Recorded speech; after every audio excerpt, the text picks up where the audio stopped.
স্বাগত ডিবিসি সংবাদে, আপনাদের সাথে আছি সামিয়া জান্নাহ। গৌরবের ৫৪ বছরে বাংলাদেশ মহান বিজয় দিবসে গভীর ভালোবাসায় ৭১-এর বীর শহীদদের স্মরণ করছে জাতি। সাভারের জাতীয় স্মৃতিসৌধে জাতির শ্রেষ্ঠ সন্তানদের শ্রদ্ধা জানিয়েছেন রাষ্ট্রপতি মোহাম্মদ শাহাবুদ্দিন ও প্রধান উপদেষ্টা ডক্টর মোহাম্মদ ইউনুস। সকাল ৬টা ৩৪ স্মৃতিসৌধের বেদিতে পুষ্পস্তবক অর্পণ করেন রাষ্ট্রপতি। কিছুক্ষণ পর বীর শহীদদের প্রতি শ্রদ্ধা জানান প্রধান উপদেষ্টা। বাঙালি জাতির হাজার বছরের ইতিহাসে শৌর্য, বীর্য আর বীরত্বের এক অবিস্মরণীয় গৌরবময় দিন মহান বিজয় দিবস। দিবসটি উপলক্ষে সকাল ৬টা ৩৪ জাতীয় স্মৃতিসৌধে জাতির শ্রেষ্ঠ সন্তানদের শ্রদ্ধা জানান রাষ্ট্রপতি মোহাম্মদ শাহাবুদ্দিন। এ সময় রাষ্ট্রপতি মুক্তিযুদ্ধের বীর শহীদদের স্মরণে কিছুক্ষণ নীরবে দাঁড়িয়ে থাকেন।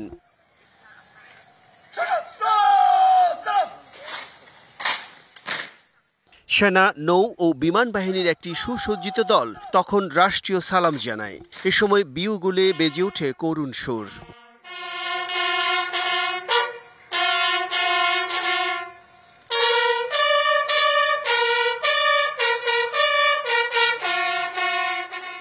পরে জাতীয় স্মৃতিসৌধে শ্রদ্ধা নিবেদনের পর উপস্থিত যুদ্ধাহত মুক্তিযোদ্ধা ও শহীদ পরিবারের সদস্যদের সঙ্গে কুশল বিনিময় করেন রাষ্ট্রপতি।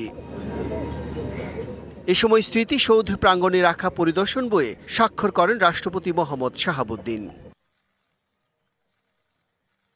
রাষ্ট্রপতির পর সকাল ৭টার কিছুক্ষণ পর বাংলাদেশ সফরে থাকা পূর্ব তিমুরের প্রেসিডেন্ট হোসে রামোস হোর্তাকে নিয়ে জাতীয় স্মৃতিসৌধের বেদিতে পুষ্পস্তবক অর্পণ করেন প্রধান উপদেষ্টা ডক্টর মোহাম্মদ ইউনুস। পরে প্রধান উপদেষ্টা পরিদর্শন বইয়ে সই করেন। রাষ্ট্রপতি ও প্রধান উপদেষ্টার পর অন্যান্য উপদেষ্টারা বীর শহীদের স্মৃতির প্রতি গভীর শ্রদ্ধা জানান। এরপর শহীদদের প্রতি শ্রদ্ধা জানান ৩ বাহিনীর প্রধান, বিভিন্ন দেশের রাষ্ট্রদূত ও কূটনৈতিক ও বিশিষ্ট নাগরিকেরা। পরে সাধারণ মানুষের শ্রদ্ধা নিবেদনের জন্য উন্মুক্ত করে দেওয়া হয় সাভার জাতীয় স্মৃতিসৌধ। Bijan Kumar Das, DBC news, Dhaka.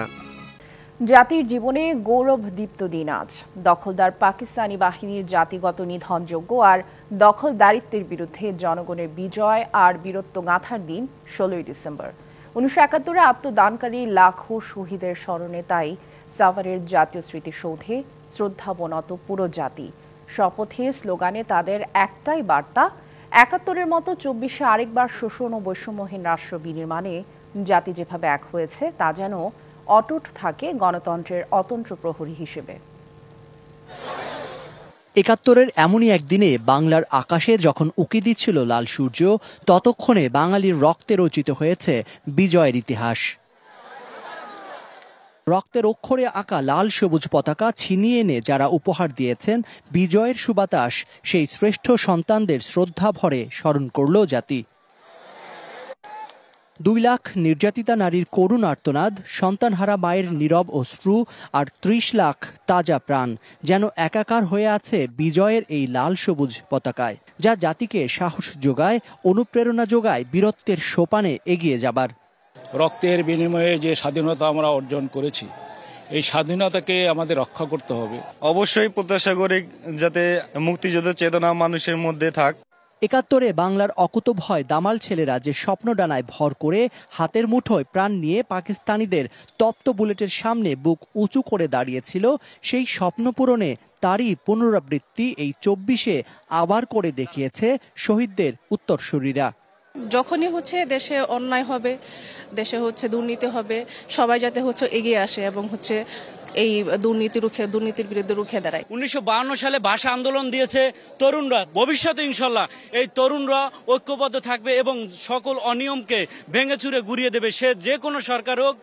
তবে বিজয়ের ৫ দশক পরও লাল সবুজ পতাকার কাছে নানা প্রশ্নের উত্তর খোঁজেন অনেকে। ৫২-র ভাষা আন্দোলনে বাঙালি যে রক্ত দিয়েছিল তাতে ফুটেছিল স্বাধীনতার কলি।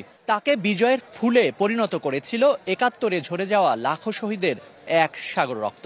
সেই রক্তঋণ শোধ করার প্রবল তাড়নায় বিজয়ের ৫ দশক পর এই ২৪-এ বীর শহীদদের স্বপ্নের বাংলাদেশ বিনির্মাণে অকাতরে আত্মাহুতি দিয়েছে তরুণ ছাত্র জনতা।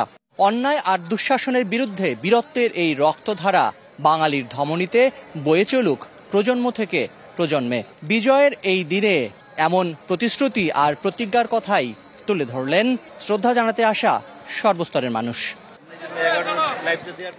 Zakaria Ahmed, DBC news, Dhaka.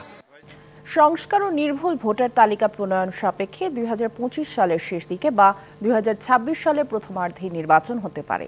মহান বিজয় দিবসে ভাষণে জানালেন অন্তর্বর্তী সরকারের প্রধান উপদেষ্টা ডক্টর মোহাম্মদ ইউনূস। তিনি বলেন, নির্বাচনের বিষয়ে সমস্ত সিদ্ধান্ত নিতে 6টি সংস্কার কমিশনের চেয়ারম্যানদের নিয়ে করা হবে জাতীয় ঐকমত্য গঠন কমিশন, যার নেতৃত্বে থাকবেন প্রধান উপদেষ্টা নিজেই।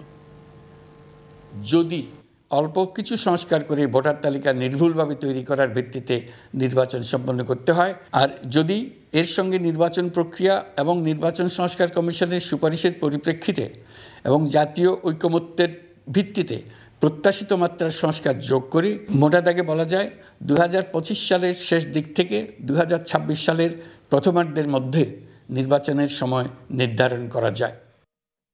দ্রুত গণতান্ত্রিক পরিবেশ ফিরিয়ে আনতে অন্তর্বর্তী সরকারকে তাগিদ দিয়েছেন রাজনৈতিক দলের নেতারা। তারা বলছেন, নির্বাচন কবে হবে সে সিদ্ধান্ত নেবে জনগণ।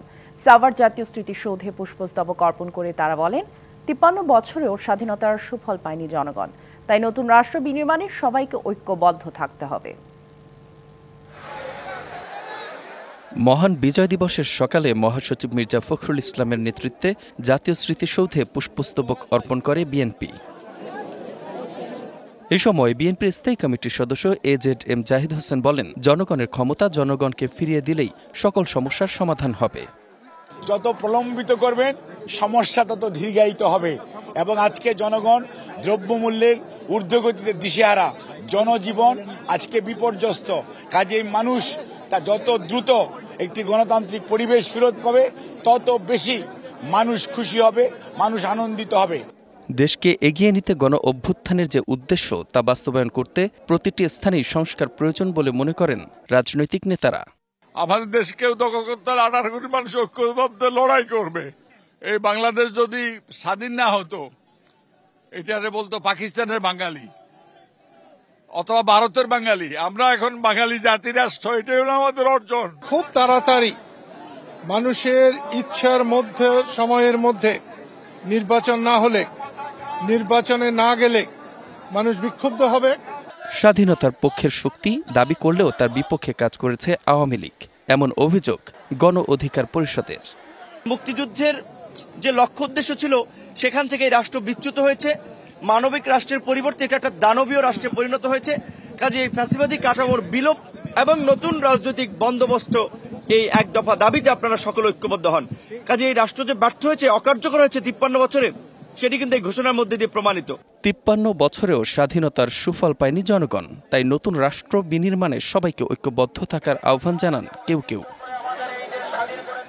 স্বাধীনতার সুফল পেতে ঐক্যবদ্ধ জাতি গঠনের বিকল্প নেই বলে মনে করছেন রাজনীতিবিদরা। DBC news desk.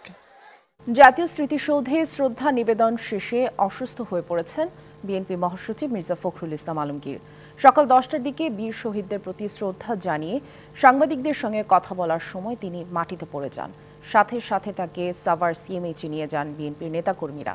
সবশেষ খবর অনুযায়ী হাসপাতালে তিনি অনেকটা সুস্থ হয়ে উঠেছেন। এ সময় তার সাথে ছিলেন ডাক্তার AZM জাহিদ হোসেন।